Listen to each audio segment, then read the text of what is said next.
Bonjour Denis Labelle. Bonjour. Vous publiez Noirs en blanc aux éditions Dialogue, votre dernier roman, Noirs en blanc ou l'itinéraire de Zola Meke, un jeune Congolais qui parcourt le monde pour devenir médecin. Donc ce roman est écrit à la première personne. Peut-on le définir comme un récit initiatique ou un roman d'apprentissage? Oui, je crois que c'est un récit initiatique de ces jeunes Africains qui quittent leur pays pour faire des études. Souvent, ils sont d'origine modeste, voire pauvre. Et leur seule possibilité de monter dans l'échelle sociale, c'est en effet de suivre les circuits qui étaient autrefois, dans les années 80, bien tracés avec les pays socialistes, qui aujourd'hui sont beaucoup plus flous. Et donc, mes quatre jeunes qui se croisent et qui se retrouvent après les aventures, en effet, vivent cette initiation difficile pour devenir médecin. Noirs en blanc est un roman, certes, mais qui traite d'un sujet crucial, la fuite des cerveaux d'Afrique. Était-ce un livre que vous portiez en vous depuis longtemps, une volonté vraie que vous aviez d'écrire sur ce sujet? Je crois que c'est un sujet qui n'a jamais été abordé. C'est la première fois que l'on parle de ce problème-là. Aucun roman n'en a parlé, pas d'essai à mon avis. Et c'est pourtant un problème fondamental, un problème de la mondialisation d'aujourd'hui, où en effet, non seulement il y a une sorte de pillage des ressources du sol et du sous-sol africain, mais également, et ce qui est beaucoup plus grave, une sorte de pillage également complexe, hein, c'est difficile à analyser, des cerveaux. Et un pays ne peut pas s'en sortir sans ses cerveaux, sans son intelligentsia. Et pour l'Afrique, c'est dramatique. Sur fond de guerre froide, Zola parcourt le monde pour obtenir son diplôme de médecin, non sans difficulté. Vous citez notamment l'éducation très stricte à Cuba, le racisme russe, l'indifférence française. Où avez-vous puisé ces informations? J'ai travaillé pendant de nombreuses années avec des étudiants africains, puisque dans les hôpitaux français, il y en a beaucoup, 22 500 médecins étrangers, c'est considérable. Et aujourd'hui, sans ces étudiants, beaucoup d'hôpitaux seraient obligés de fermer ou de changer leur mode de fonctionnement. Donc j'ai travaillé avec eux, j'en ai formé un certain nombre. Et puis j'ai découvert que derrière ces personnages un peu énigmatiques, souvent mal à l'aise, parce que leur formation en Ukraine, à Shanghai, à Cuba ou ailleurs n'était pas toujours à la hauteur, et qu'il y avait des personnalités extrêmement riches, de gens qui avaient vécu des histoires incroyables. Je découvrais un monde dont je n'avais aucune connaissance auparavant, et en particulier Cuba, l'île de la jeunesse. Je ne savais absolument pas ce que c'était. Vous décrivez également la situation alarmante de l'Afrique, du Congo notamment. La jeunesse est-elle, selon vous, la promesse d'un monde nouveau?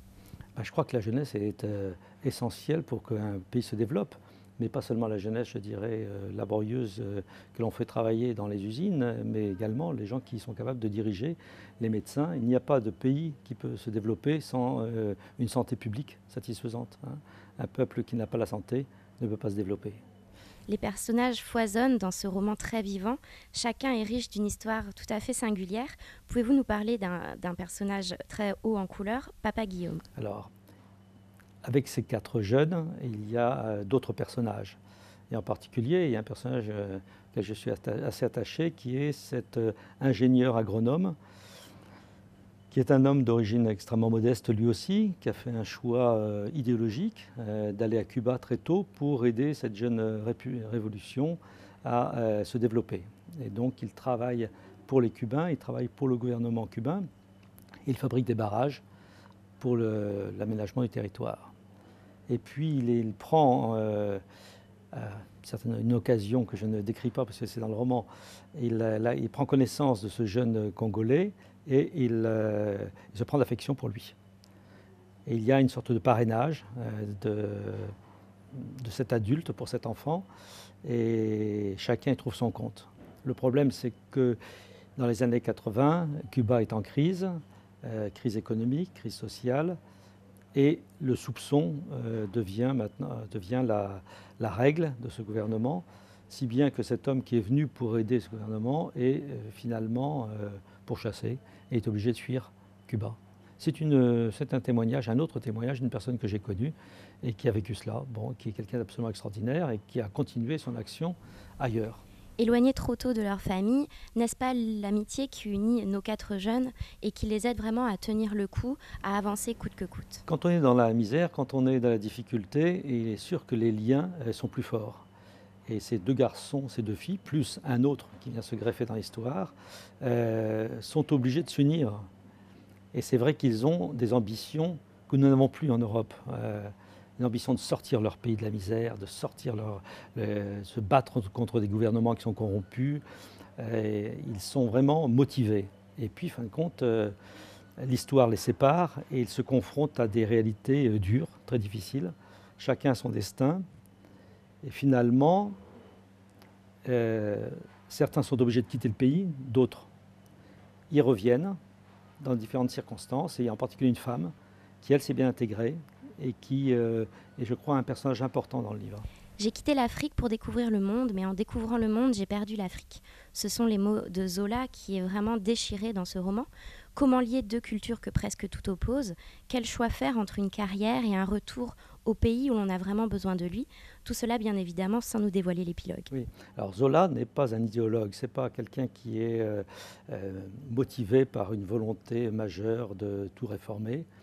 Je dirais que c'est un jeune qui veut être médecin et qui est pris par la médecine et surtout par la chirurgie. Il est pris en main par un chirurgien russe qui lui transmet son savoir par le silence, parce que c'est un homme qui a aussi un vécu très particulier, je ne révèle pas tout. Et donc Zola finit par être fasciné par la chirurgie. Et en France, il découvre une chirurgie absolument idéale, avec des moyens techniques fantastiques. Mais un jour, il est amené à soigner une femme africaine et se rend compte de toute l'absurdité de la situation dans laquelle il est, où des gens font des kilomètres pour venir, pour avoir un avis qui aurait pu être donné en Afrique. Et là, il se repose des questions et il se dit, où suis-je? Je suis rien là-bas et je suis rien ici, hein, c'est ce qu'il dit. Et donc c'est un tiraillement et il retourne en Afrique pour essayer de comprendre.